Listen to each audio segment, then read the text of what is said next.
Welcome to the workshops. In the comment sections, we will help you to form the main character for your story based on your real-life beneficiaries. We'll try to put yourself into their shoes and walk the journeys. By this, we can look at their journey from their perspective so that we can understand more about how your beneficiaries interact with your organizations, how effective is your engagement with them, and what makes you stand out from other NGOs. So this will be the key factors for you to put in your nonprofit brand building storytellings. And this is how you get your audience to hook up and connect to your beneficiary as human levels. And how to write a story. A story is a very good way to convey your message because it can help you to connect you with your audience at more human levels. To write an engaging stories, you need to understand your main actors. And for this case, that will be your beneficiaries. To understand them, we start with empathy. We put yourself into their shoes and walk the journeys. As we always say, customer is king. And so their journey is a core element of any corporate, whether you're selling a product or a service. Your goal is always to provide a top-notch customer experience throughout his or her journey with your organizations of brand. For example, Apple, owning 75 patents and continuing filing new patents each year, is one of the most recognized customer-centric company. If you have read any one of their patents, it tells the story of how the user interacts with their products. And putting all these interactions together, it forms a user story, or we can say a customer journey. Similarly, engaging beneficiaries need to be an integral part of our NGO. For a lot of our corporate clients, there's a powerful tool we use, and we call that customer journey mapping. And we shall adopt it to us as well, and we can call it beneficiaries journeys. This is a tool that allows corporates to design better products, to enhance the customer experience, and for much more. For example, an organization once used these tools to design medicine bottle for the patients with dementia, so that they can take medicine on their own without help from other people. They observe how these patients struggle with their current medicine bottle and mark down every step, finding every pain point to help them to create a better medicine bottle. The application of customer journey mapping is very broad, from high-tech company innovating new products to redesigning current product to better suit different people in need. In today's sections, beneficiaries engagement is what we will be looking at, but you can use it to enhance your services offering and programs design as well. Hope you have fun with your homework, and now you should have your main actors, which means your personas, and start to walk the journeys. Your beneficiaries' journeys will become the backbone for your storyline. This journey helps you to visualize how comprehensive is your beneficiary journeys engaging with your beneficiaries. And secondly, we want to point out the opportunities to include in your brand storytelling videos and to start shaping the journey. Usually we begin with their typical day or a typical experience with your organizations. For a typical NGO, we normally have 5 stages to the beneficiaries. The first one is the awareness. How do they get to know about your services? How does your communications and content connect to your persona's pain and obstacles? And secondly, is the considerations. How does your communications and content shows your services or solutions are addressing your persona's pains and obstacles? The third stage is the decisions. This is where they make the decisions to use your service. So how well does your communications or content answers the questions about your services or solutions?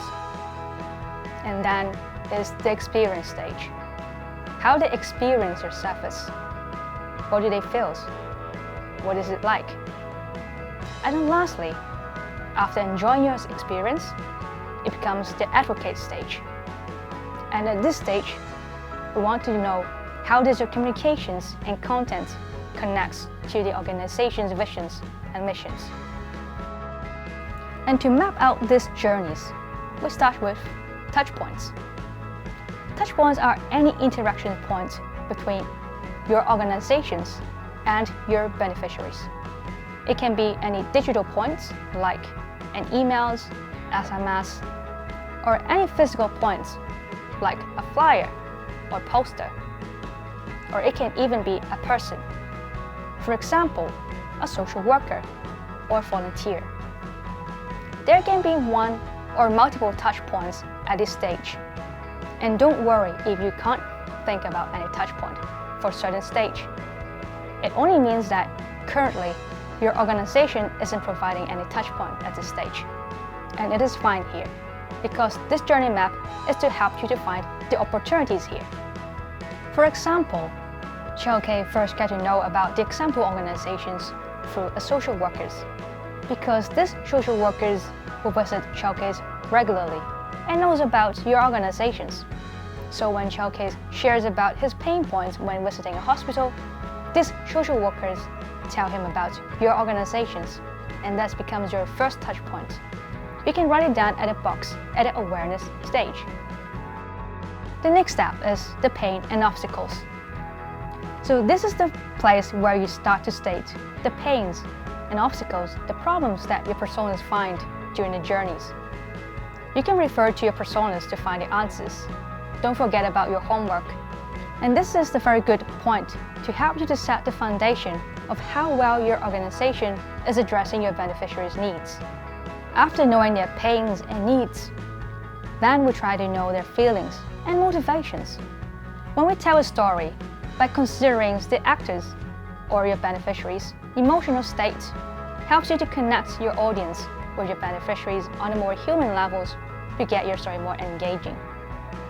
So for feelings and motivations, we tell about how your personas feel at these touch points. Are they happy in here? Or are you helping them to turn the unhappy journeys into a happy one? And what motivates them at this point? After visualizing your persona's feelings and going through the emotional journeys roller coaster from the feelings and motivations, it is now the time to find the opportunities. This is the chance for you to figure out, is your organization helping to turn your beneficiaries' journeys from unhappy to a pleasant one? If yes, then how does your organizations help with your beneficiaries? If not, then what can your organizations do about it? This is where your chances lies. So now is your breakout time. Get ready to fill in the touch points, the pains and obstacles, the feelings and motivations, and opportunities for the first 3 stages: awareness, considerations, and decisions. Have fun!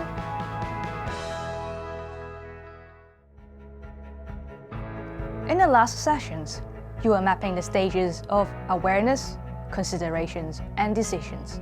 For awareness, it is about how to learn about your organizations or services. For consideration, it is about what are the factors that would appeal to choosing and not choosing your organizations and services. For decision, they are what are the steps to finally signing up for your programs or services. In these sections, we would look at the services and advocate stages. For services, it's about how the beneficiaries experience your services. For example, our beneficiaries go to childcare. It would be the right to health center. For others, let's say, if your organization providing services to students, it can be tuitions or sport activities. We start with the touch points and look at the pains and feelings. Think about what you can enhance for the experience. Focus on the area that you can help, and that will play to strengthen your offering. For example, for childcare, it will be the different assistance you can offer alongside the pickup service, and even think about the upstream or downstream services and partnerships. Or for example, for the students' cases, you may be offering online tuition right now, and some people may not have internet access, and so internet access becomes their pain point. So how can your service adapt to these challenges? As for advocates, now that your beneficiaries has enjoyed and feel great satisfaction from your services, so how can you turn him or her into an advocate for your organizations? You don't need to convince about how good your services are. Instead, think about the different opportunities that childcare can be a champion of. Make him or her part of the extended arm of your organizations. What are the possible avenues make a testimonial video. You might feel excited, but at the same time feel underqualified. How can you ease the process? Any training or further understanding that can help Childcare to overcome challenges. Don't forget the power of social media. Are your resources easily and readily shareable and accessible so that your beneficiaries can always help you to advocate? So it's now your turn to discuss what are services and advocates columns to fill in. Hope you have fun in the first breakout. And now is the second one. For this time, you're going to fill in the touch points, the pains and obstacles, the feelings and motivations, and opportunities for the last two stages, which are the experience and advocate. For experience, is like how the personas experience the services or solutions from your organizations. As for advocate stage, it is how well your communications or contents connect with your visions and missions. This is how well your personas can help you to advocate. Have fun!